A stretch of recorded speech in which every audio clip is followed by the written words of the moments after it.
Oye, Sebastián, lo último, que voy a iniciar la grabación. No sé si es Perfecto. que alguien tiene problema con que Mm, grabemos.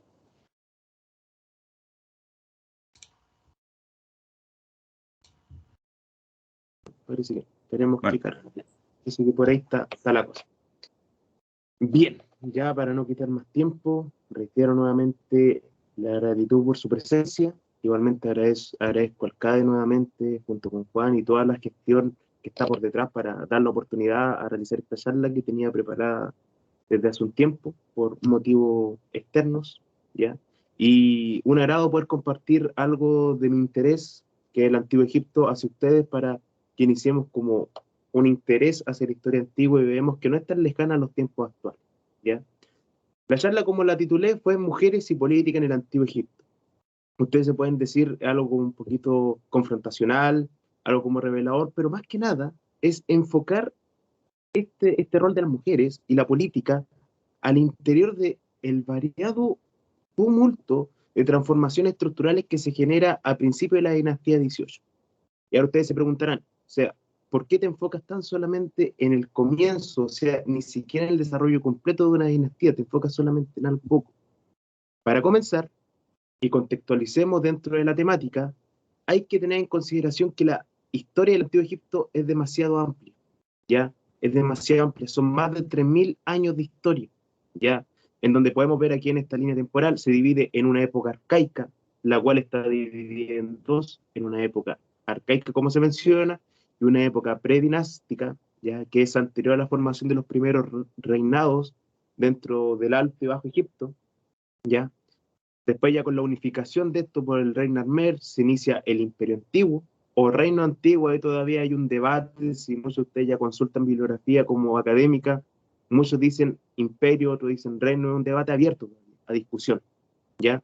Que no tiene mayor importancia más allá del sentido de imperio o reino, ¿ya? Después de ello viene un periodo intermedio, que es el primer considerado como el primer periodo intermedio, que es un periodo de inestabilidad, donde se quebranta la institucionalidad faraónica y esta unión del Alto y Bajo Egipto, la cual después se restaura iniciando el Imperio Medio o Reino Medio. Después viene el segundo periodo intermedio, donde igualmente inicia un periodo de inestabilidad que separa toda esta jerarquización o más bien como estamentos políticos del Antiguo Egipto, especialmente la institución faraónica, como he dicho. ¿Ya? Para dar comienzo de esta forma con el final de este segundo periodo intermedio al Imperio Nuevo, ¿ya? Que sería ya más que nada que algunos consideran, varios estudiosos como Barriquem, entre otros, que generan como el periodo de esplendor del Antiguo Egipto, ¿ya? Como ahí se puede considerar en cierta forma un imperio como tal. Igual, entra ahí la discusión, el debate. Bueno, entrando a la contextualización de la temática a abordar el día de hoy, hay que tener en cuenta que nosotros al abordar la dinastía 18, finales de la 17, lo vamos a ubicar a finales de este segundo periodo intermedio e inicios del Imperio Nuevo, con esta dinastía que la inaugura. Y ustedes se preguntarán, ¿por qué?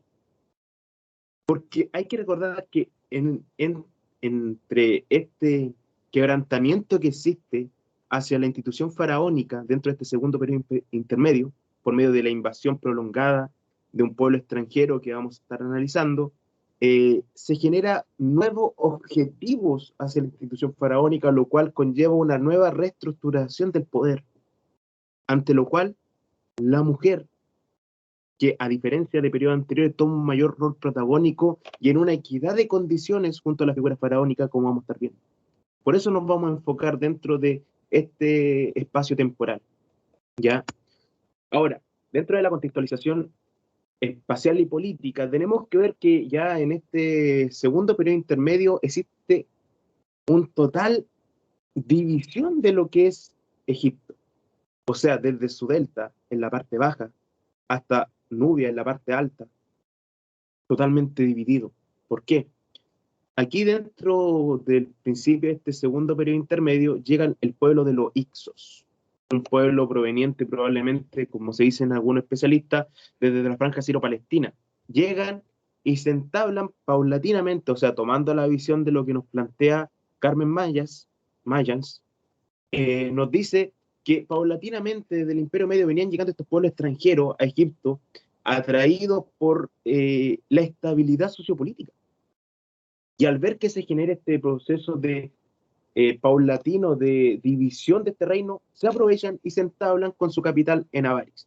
Ahora, si ustedes vieron la teleserie brasileña José y los sueños, ahí ustedes pueden ver que dicha teleserie se contextualiza en Avaris, y Avaris era la capital de estos pueblos extranjeros, de estos reyes extranjeros, estos reyes pastores, como se le conoce, que se ubica hacia aquí, en la zona roja, esa capital, eh, cerca del delta del río Nilo, ¿ya? Lo cual conlleva una separación. Encontremos los reyes de Avaris hacia arriba, encontramos hacia el sector verde claro los reyes tebanos, que eran la dinastía, por así decir, que seguían la línea oficial de la institución faraónica, y el sector medio, que insiste como la zona de conflicto, ¿ya? Donde se disputaba el poder. Y además, junto a esto, se puede decir que dentro de este periodo intermedio, junto con los Ixos, el reino de Kush, que sería el territorio de Nubia, empieza a tener un nuevo protagonismo y igual auge de independencia, por lo cual se van todos en contra de los reyes tebanos. Como podemos ver, es una inestabilidad completa, ¿ya? Entre el Alto y Bajo Egipto, por lo cual los reyes tebanos, dentro de todo esto, tenían que decir, tenemos que nuevamente juntar el Alto y Bajo Egipto y reactivar la institución faraónica como tal, ¿ya? Ante esto, dichas obligaciones tenían una mirada más hacia el exterior, ¿ya? Lo cual dejaba un espacio vacío dentro de esta institucionalidad, dentro de las falanges, por así decirlo, administrativa del interior del país. O sea, Tebas y el reino como tal egipcio no tenía administración, no tenía un poder, había una ausencia de poder, ¿ya? Ante lo cual, como vamos a ver, mediante variadas modificaciones y como toma préstamos así de una institucionalidad más así teológica, la mujer empieza a tomar un mayor protagonismo, ¿ya? Ante esto, para pasar a tierra derecha, tenemos que tener en contexto cuál era la estructura social del antiguo Egipto, ¿ya? Para eso la gran autora Salima Ikarram, sobre todo en el libro que publicó al español hace este mismo año, muy recomendable, nos puede dar mediante esta pirámide que yo presento, podemos tener cómo vislumbrar cómo era la sociedad egipcia, ¿ya? Donde podemos ver que es una sociedad bien como establecida, bien jerárquica, y en donde la meritocracia jugaba un rol importante. Nuevamente, usemos los escritos bíblicos como una fuente histórica, ¿ya?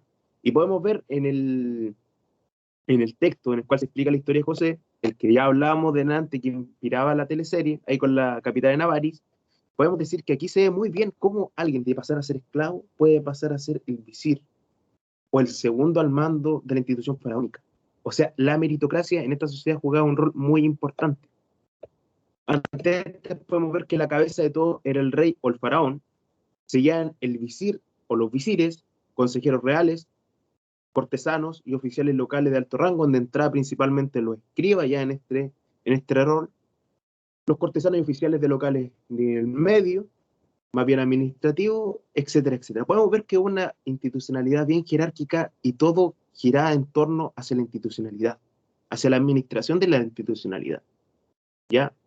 Y ahora nos queda preguntarnos, ¿cuál era el rol de la mujer? Podemos decir, chuta, aquí no se ve a la reina, no se ve a las reinas. Lamentablemente, una falencia que tiene la mayoría de los estudios en el Antiguo Egipto es presentar de una manera como, no simplista, pero enfocada hacia el rol administrativo solamente de esta pirámide social. Porque analizando la fuente, lo mismo que nos señala más adelante en el escrito, y Carram, nos puede decir que las mujeres tenían un rol importante también, todas, inclusive enfocándonos en todo este mundo oriental, en todo este antiguo Próximo Oriente, la mujer tenía una libertad que otras sociedades no presentaban, ¿ya? Y esto conlleva, y lo explica muy bien, hacia qué rol tenía la reina. O sea, podemos ver que está el rey, el visir, y dónde está la reina y las reinas. La misma autora nos presenta aquí la salvedad, no, y por supuesto nosotros citándonos decimos, número uno, las reinas también recibían designaciones que tenían un equivalente regio, como dueña o señora de las dos tierras, o señora del Alto y Bajo Egipto. En otras palabras, se decía que tenía un rol de paralelo y de unión justo con el faraón. Eso quiere explicar, ¿ya? Lo cual no se puede comprender uno con otro. Y se dice reinas. Recordemos que el faraón puede tener un sinfín de esposas, pero la primera esposa era conocida como la gran esposa real y tenía designaciones políticas y administrativas. A todo esto, ¿por qué era tan importante considerarla dueña o señora de las dos tierras? Dueña o señora.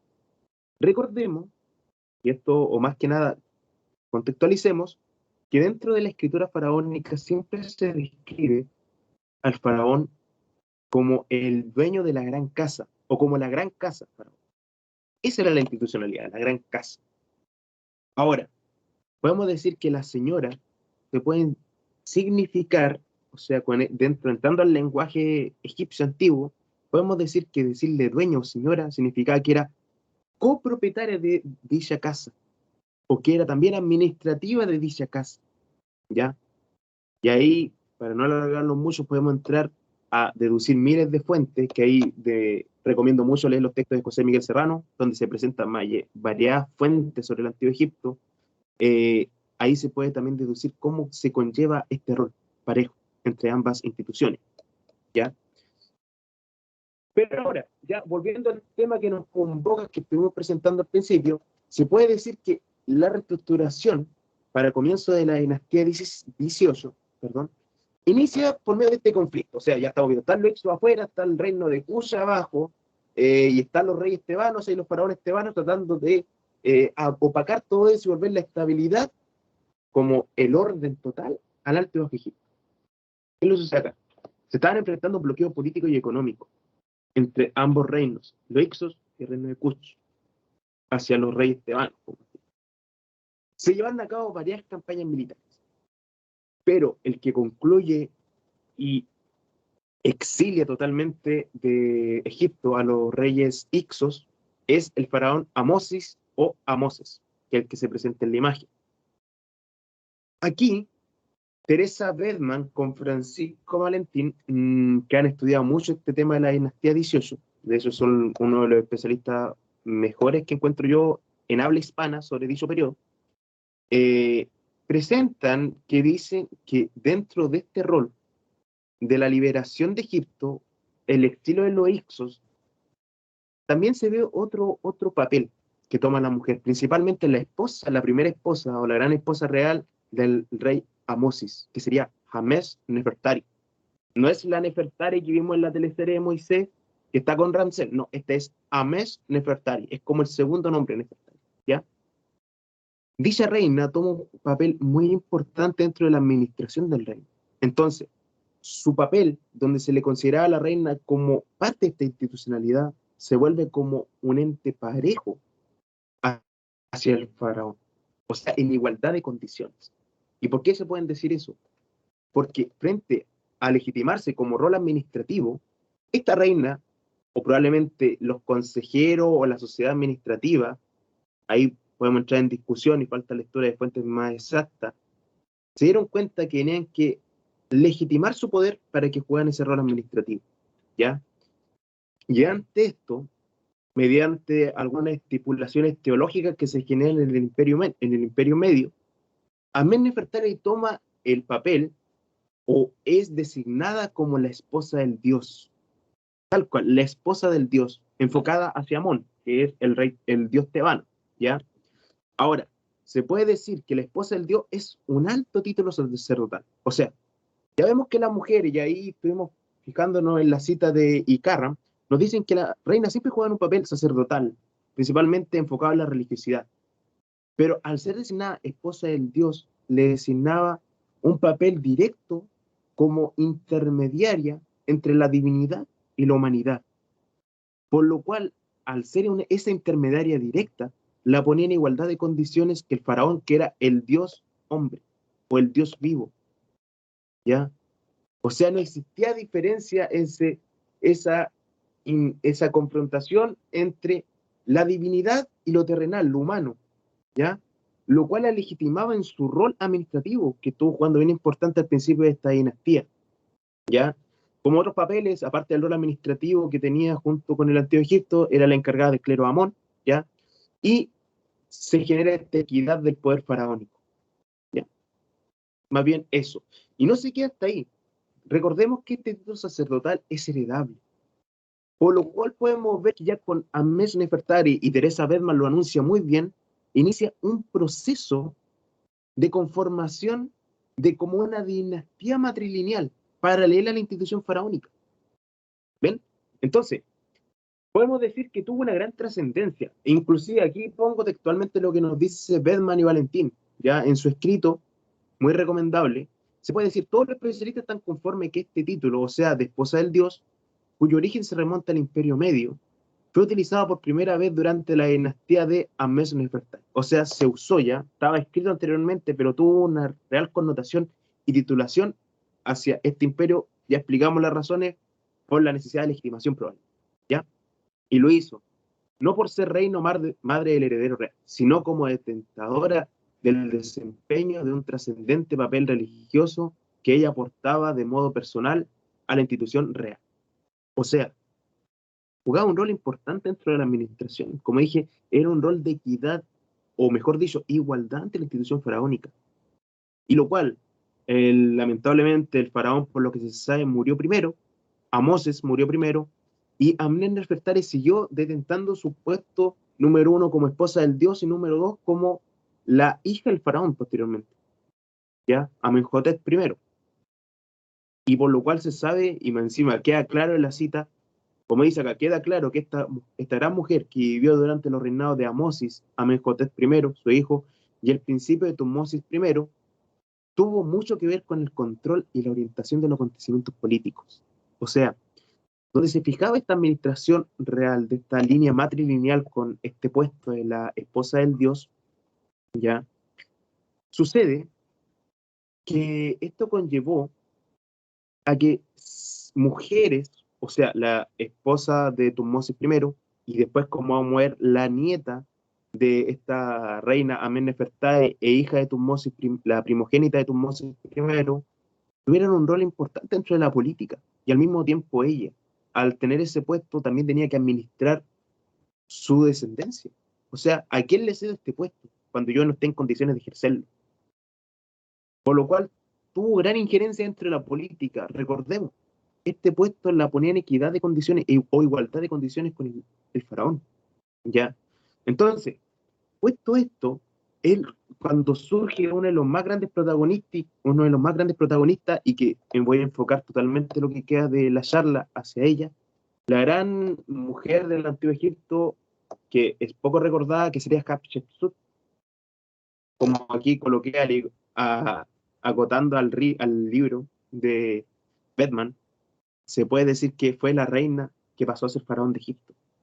¿Ya? Como dije, fue la hija primogénita de Tutmosis I, y la regalona, ¿por qué no decirlo?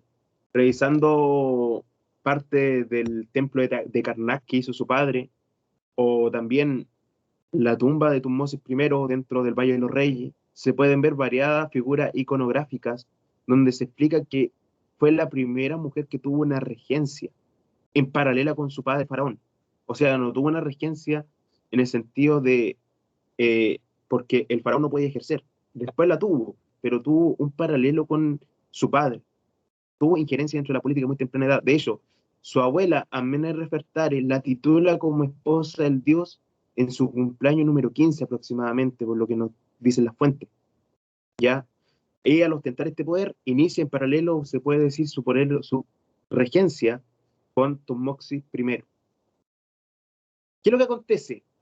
Fallece Tutmosis I por causas que aún no se puede explicar, la ciencia aún todavía no explica, inclusive, como dato free, todavía no se está seguro si la momia que está ahí en Egipto es realmente la momia de Tutmosis, por unos problemas que ocurrió en la dinastía 21, que hicieron unos cambios de momia, que podemos hablar en otro momento de ello. Pero algo interesante que pasa con la muerte de Tutmosis es que, ¿quién queda al poder? O sea, su primogénita es mujer. Por la institucionalidad faraónica no puede ejercer el poder de faraón. Además tiene el título de esposa del rey. No puede ser esa intermediaria entre la divinidad y la humanidad dos veces.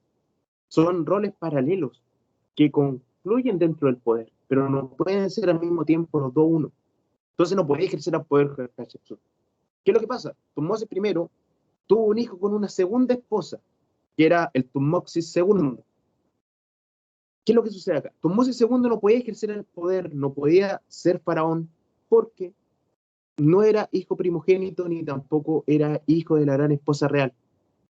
¿Qué es lo que pasa aquí? Hatshepsut, a ser primogénita y al mismo tiempo tener el rol de esposa del dios, se casa con su medio hermano, ¿ya? Y así él puede ejercer el rol faraónico, ¿ya? Queda acá. Inclusive, vemos como la importancia que tiene Hatshepsut en el rol político que conlleva cuál va a ser la dinastía faraónica, la línea de la dinastía faraónica, la importancia que tiene Hatshepsut en esto. ¿Qué es lo que pasa? Tutmosis II se dice que era un faraón demasiado enfermizo. De hecho, él no fue a ninguna campaña militar, solamente enviaba personas, salía poco del palacio, tenía varios problemas de salud y por lo cual muere joven. Fallece como aproximadamente a los 13 años de gobierno, a los 13 años de su gobierno o antes. No hay claridad de eso. Ingresa otra problemática. Tutmosis II dejó un hijo pequeño, pero no era de Hatshepsut, era de una tercera esposa. Entonces tampoco podía ejercer el poder. Y además era un niño, no tenía la edad suficiente para tomar el poder faraónico. ¿Qué es lo que pasa acá? Hatshepsut, al ser la esposa del faraón, la gran esposa real, y además tener el título de esposa del dios, recordemos ese concepto, ejerce como corregente, digo, perdón, inicia primero una regencia, ¿ya? A nombre de Tutmosis III, que sería el hijo de Tutmosis II, o sea, la dinastía de los Tutmosis, por así decirlo. Ahora, aquí hay una fuente que yo les quiero presentar, que es un extracto de la autobiografía de Ineni, que es un orfebre real que fue encontrada dicha autobiografía en la ruina de Karnak en el palacio, digo, perdón, en el templo, donde se dice el rey Tutmosis II salió hacia el cielo y se unió con los dioses. Su hijo Tutmosis III se alzó en su lugar como rey de las dos tierras. Gobernó sobre el trono de aquel que le había engendrado. Su hermana, o sea, su madrastra, por decirlo así, o su tía, Hatshepsut, la esposa del dios Hatshepsut, ahí se menciona, dirigía los asuntos del país según su propia voluntad. Se trabajó para ello mientras Egipto estaba con la cabeza inclinada. Se ve muy bien cómo toma Hatshepsut por los dos puestos que detestaba en la regencia. ¿Qué sucede acá? Y Teresa Bedman y Francisco Valentín lo plantean muy bien en su libro. Dice, Hatshepsut no podía tomarse el poder faraónico de una. ¿Por qué? Porque tenía esos dos títulos, esposa del dios, y no podía ejercer como faraón y gran esposa del dios al mismo tiempo. Eran roles paralelos. ¿Qué es lo que pasa acá? Duró como regencia 7 años. Los 7 años del reinado de Tutmosis III. Después del séptimo año, su hija, Neferurra, cumple la edad suficiente. La hija de Hatshepsut, ¿ya? Al cumplir la edad suficiente, Neferurra, la hija de Hatshepsut, le cede el puesto de esposa del dios. Y junto a esa titulación de esposa del dios, le entabla el puesto de regente de Egipto en el séptimo año de gobierno. Y ahí Hatshepsut queda como corregente. De esta manera, al realizar esa maniobra, pasan dos situaciones. Se entabla una modificación total de la estructura faraónica, o sea, va a existir un rol matrilineal, porque Hatshepsut se habilita como faraón, y al mismo tiempo su hija queda como gran esposa real, por así decirlo, y aparte esposa del dios. Se elimina, por así decirlo, momentáneamente el rol patriarcal, por así decirlo, o patrilineal de la institución faraónica. Se entabla un rol matrilineal por primera vez. Junto con esto, Hatshepsut toma el puesto de faraón. Y para legitimarlo se dice que dicho puesto se le otorga por medio de Amón. ¿Por qué? Porque el oráculo de Amón, que estaba ubicado en Tebas, sorprendentemente lanza la buena noticia de que Hatshepsut tenía que tomar el puesto de faraón de Egipto. Y asimismo, es como se corona mediante la designación del oráculo de Amón, ¿ya?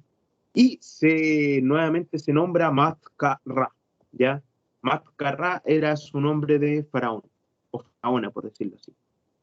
Su gobierno fue impecable. De hecho, fue uno de los gobiernos más grandes de la época, junto al de su padre, Tutmosis I, y después el de Tutmosis III, que es su sobrino, que más lo vamos a adelantar qué pasó ahí. Son de los tres grandes gobiernos que hubieron dentro del principio de la dinastía 18, ¿ya? ¿Por qué? Realizó grandes obras monumentales.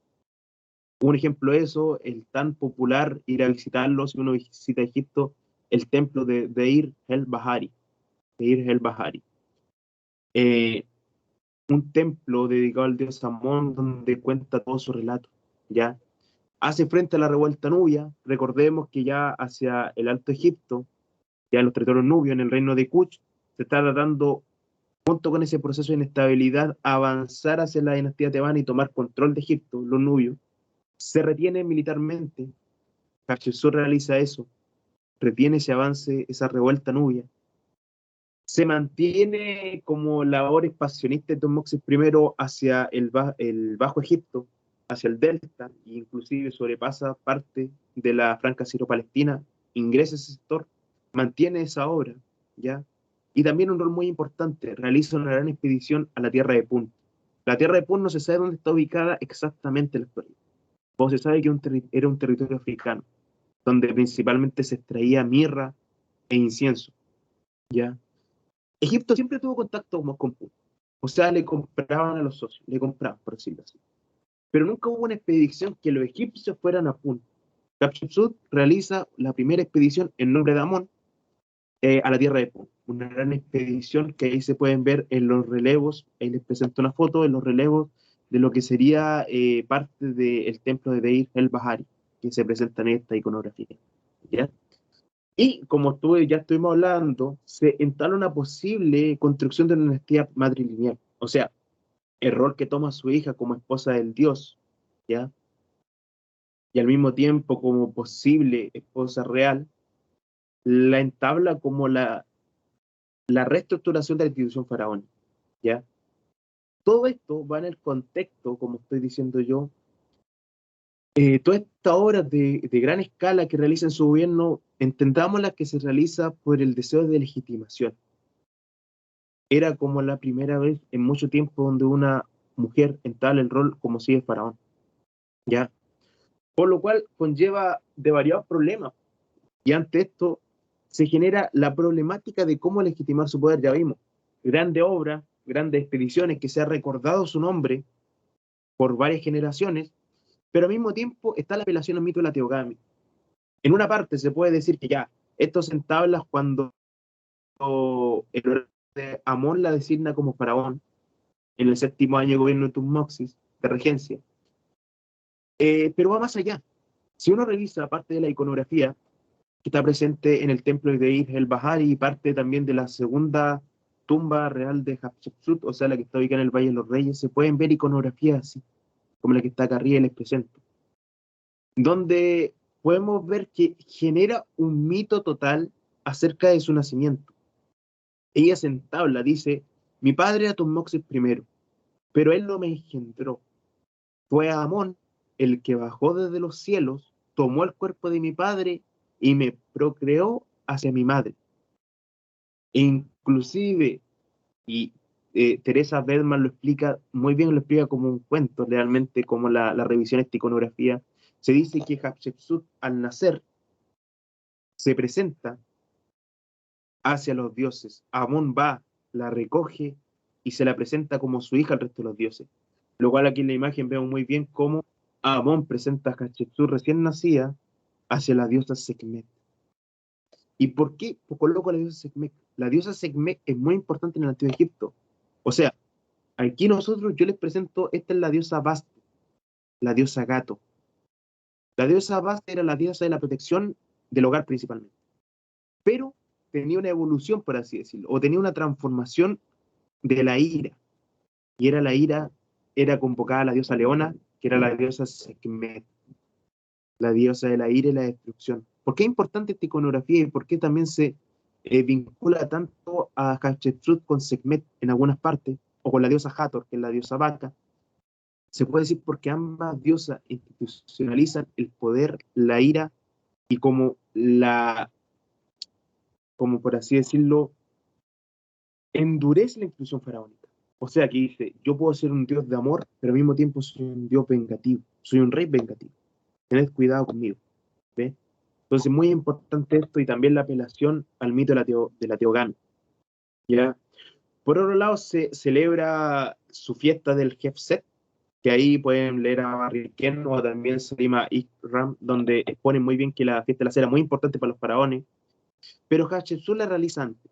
Por costumbre, tradición, dicha fiesta se celebraba en el año 30, donde el faraón salía, se presentaba hacia el resto de los súbditos, se decía, aquí estoy yo, han pasado 30 años, pero todavía sigo gobernando, está todo bien, bendíganme nuevamente mi gobierno para que continúe, ¿ya? Pero Hatshepsut no lo realizó en el año 30, lo realizó en su año 15 de gobierno.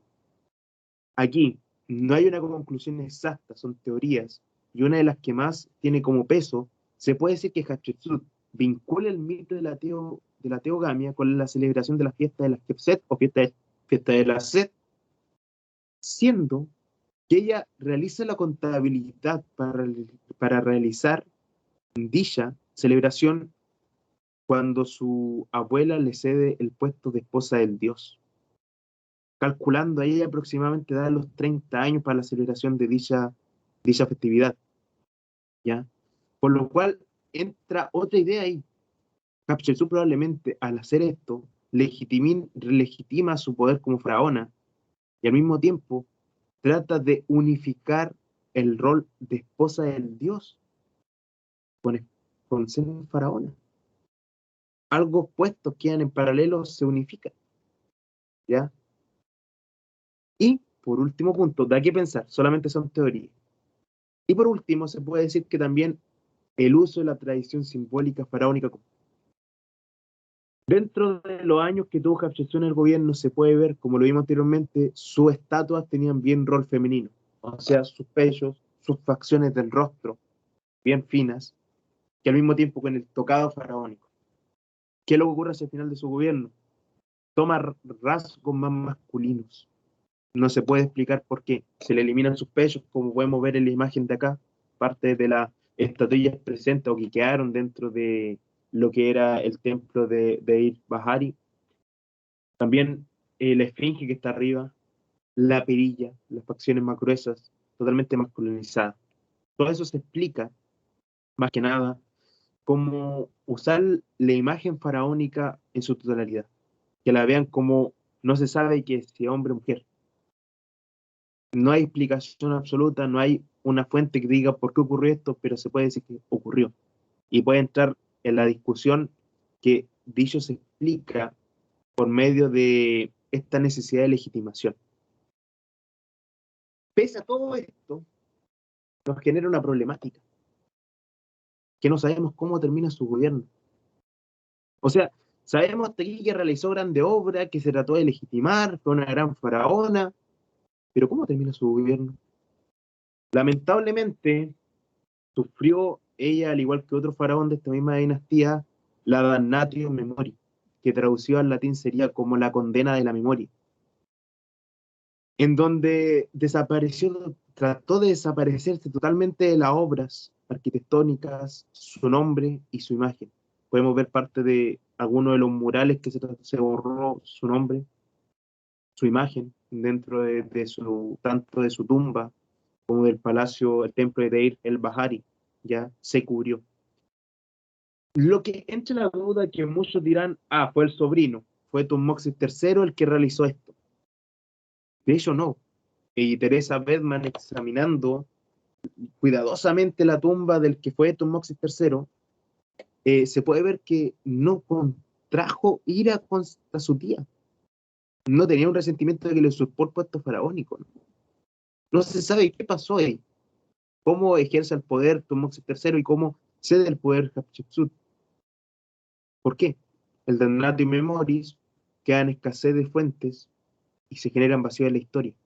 Lo que se sabe, principalmente, que dicha damnatio memoris se genera 20 o 30 años posterior al gobierno de Tutmosis III. principalmente con el inicio de la dinastía 19 por los faraones Seti I y Ramsés II, donde se inicia la persecución a la memoria de dos faraones principalmente, Hatshepsut y Akenatón, el cual podemos tratar en otra ocasión si se da la oportunidad, los cuales principalmente generaron reformas extremas. O sea, Hatshepsut ya lo hemos visto, y Akenatón realiza también una reforma hacia la teología faraónica total, realiza una reforma monoteísta, encima de esa escala. Esos dos faraones, al romper con la institucionalidad faraónica o la tradición faraónica, se le hizo una persecución a la memoria, se puede explicar, ¿ya?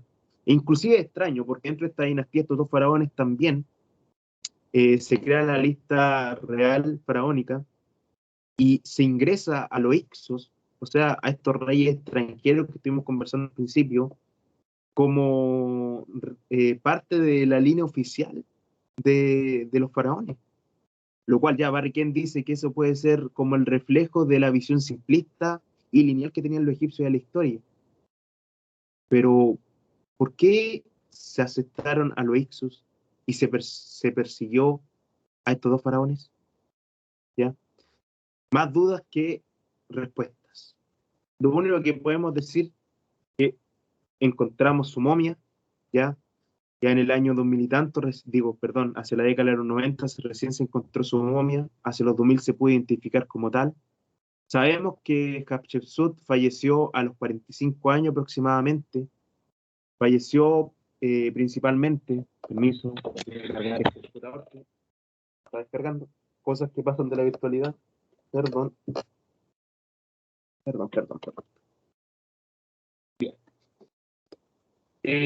Como estaba diciendo, sabemos que falleció a los 45 años y la principal causa de su muerte fue un deterioro óseo. Tuvo problemas severos a todo el sistema óseo, ¿ya? Y por una diabetes generalizada y no tratada en esos tiempos, no se conocía la diabetes, puesta un sobrepeso que ella presentó.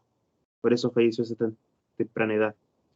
Fue difícil encontrar su tumba, puesto que la dinastía 21 realizó varias modificaciones.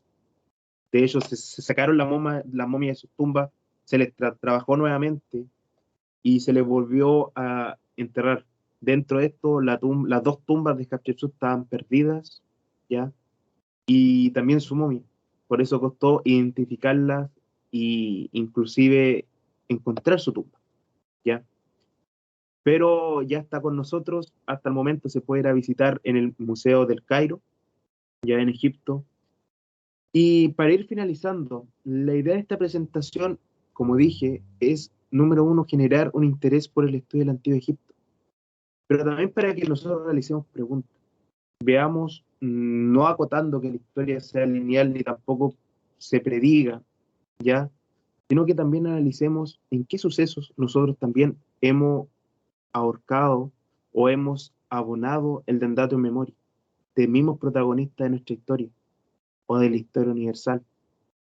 El llamado es a reestudiar las fuentes, a tomar una nueva visión y, ¿por qué no?, también reivindicar el rol de muchos personajes que han estado en el olvido hasta el momento. Muchas gracias por su atención.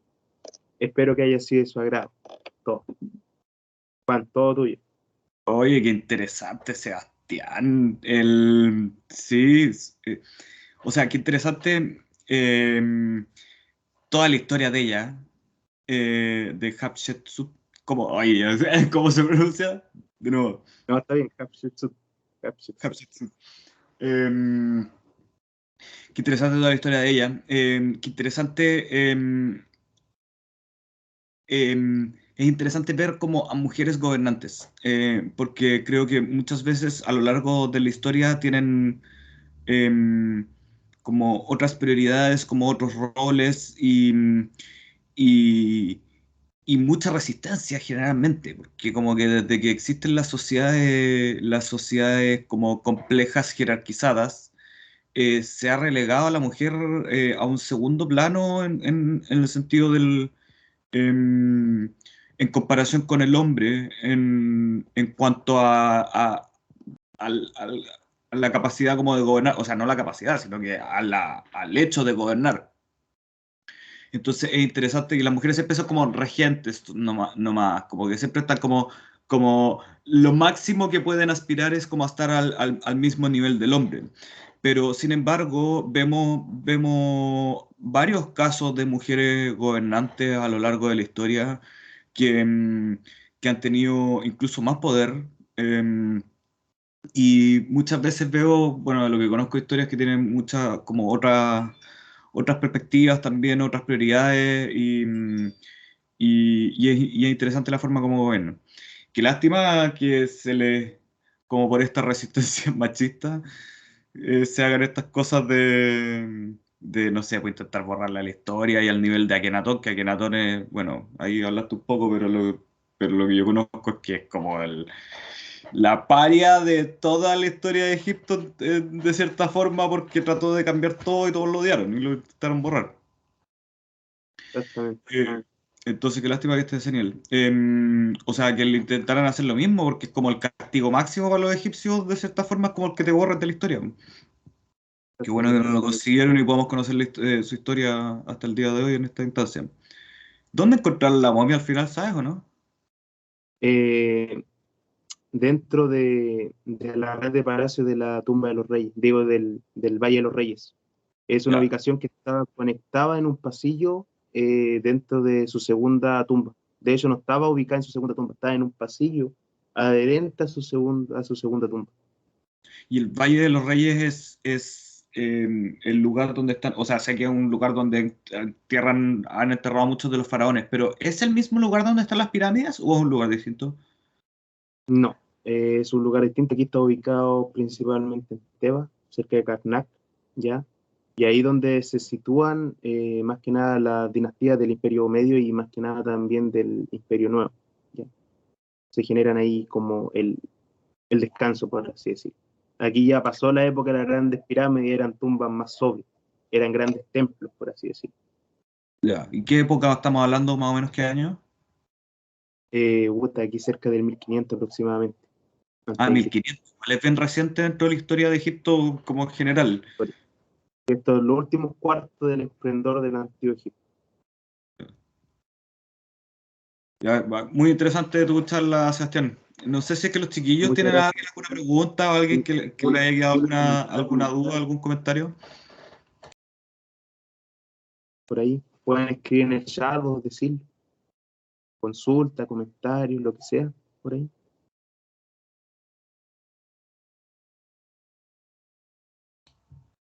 Yo por mientras les voy a pegar la lista de asistencia.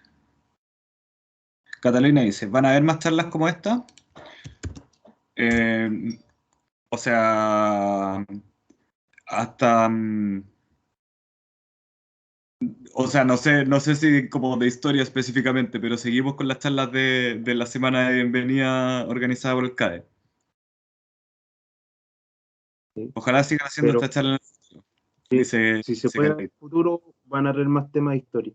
Que siempre van a haber como, por mi parte, siempre si se puede, se va a generar una charla o un temita del Antiguo Egipto, que es como el área que más me gusta, ¿ya? Sí, muy Entonces, en interesante, el dice Ágata. futuro se puede generar Sí, algo. Seba, te vamos a estar llamando para los talleres del CADE, ¿ah? Ya está ahí avisado. Me parece, me parece. No sé si por ahí hay otra duda por ahí. Consulta, comentario, refutación, igual puede haber por ahí.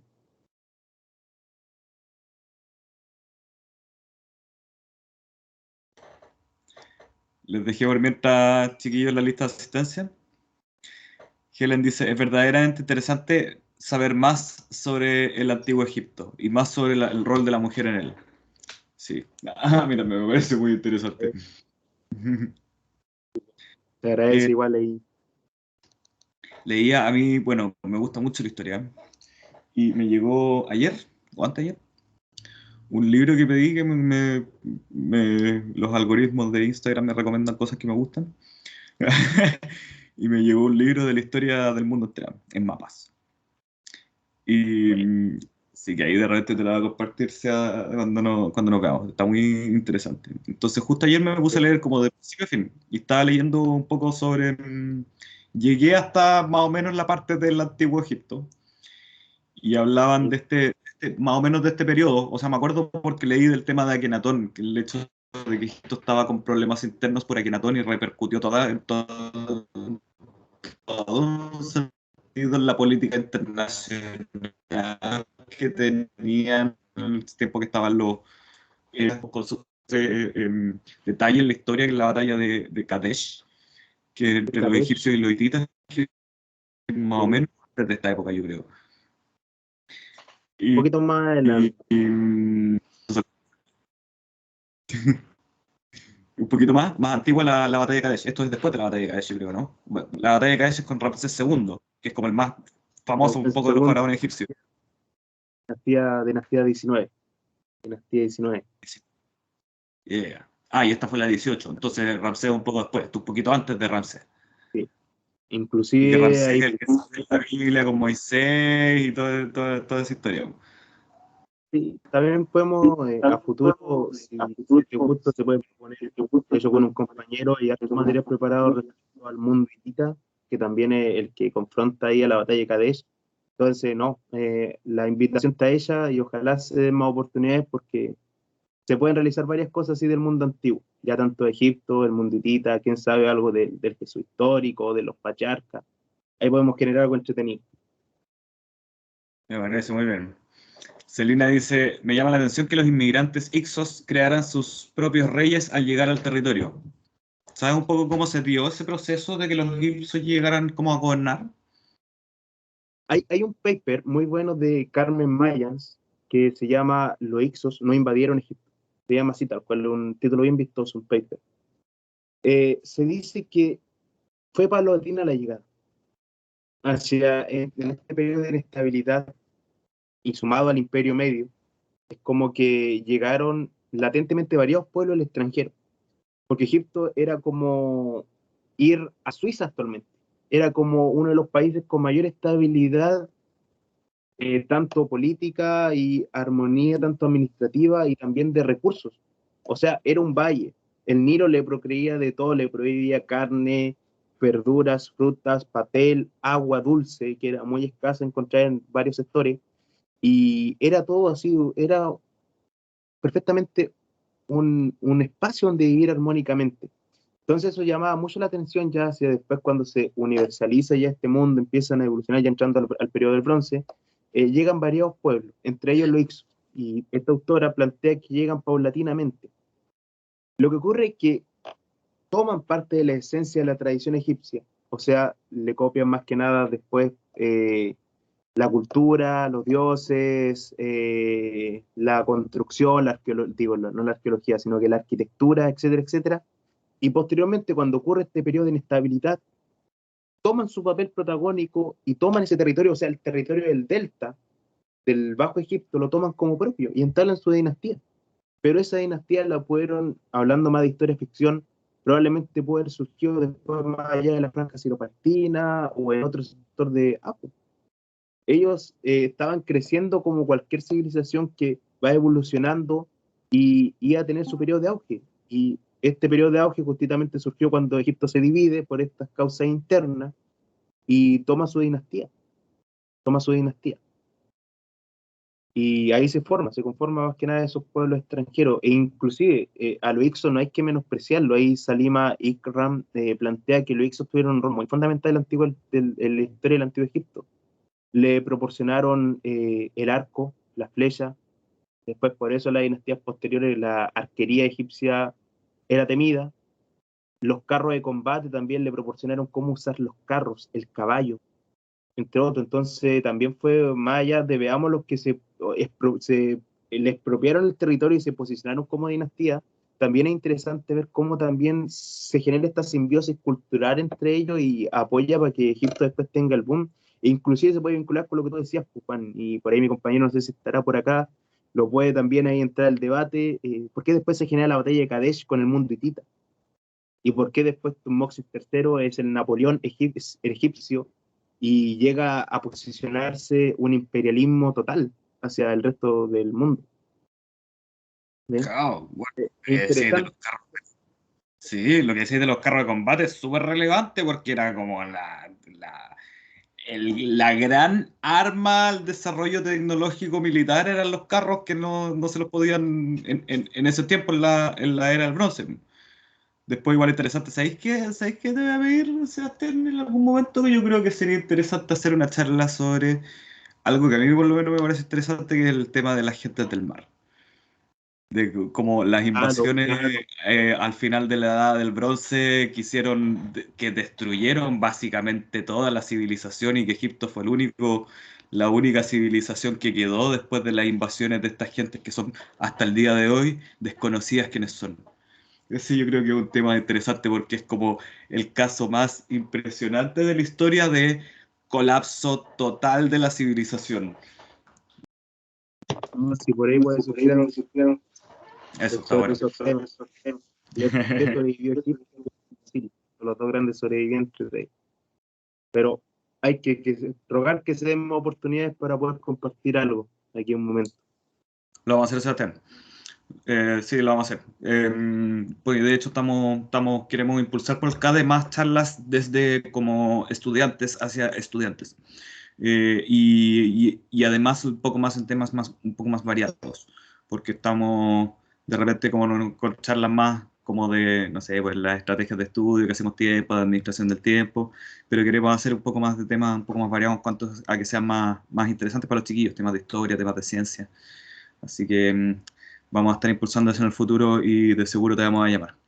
Valentina dice, una charla de la cultura funeraria de los egipcios sería interesante. Es impresionante su sistema de tumba. Sí. Podemos hablar de las tumbas, inclusive cómo cambiaron de pirámide escalonada a las pirámides que conocemos actualmente y después a estos sectores de tumbas más subterráneos, como grandes palacios. Entonces, no, hay varios temas, inclusive podemos hablar de la comida, cómo comían los faraones. No, hay varios temas que se pueden sacar más adelante. Entonces, ahí no hay que esperar que se dé la oportunidad, ¿no? Bueno, sí, lo saldrá. Bueno, chiquillos, estamos llegando al final. Queríamos agradecer a Sebastián por su interesante charla. De seguro vamos a estar colaborando más en el futuro. Y no sé si es que alguien tiene algún comentario al final antes del cierre.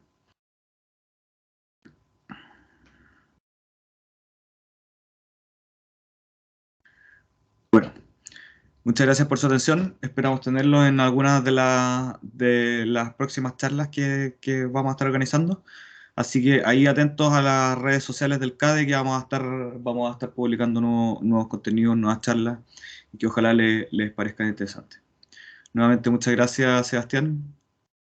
Y Gracias a que ustedes también por la presencia y por la oportunidad. Gracias. Ujú. Gracias por su atención, chiquillos. Hasta luego. Tengan buena tarde. Buenas tardes.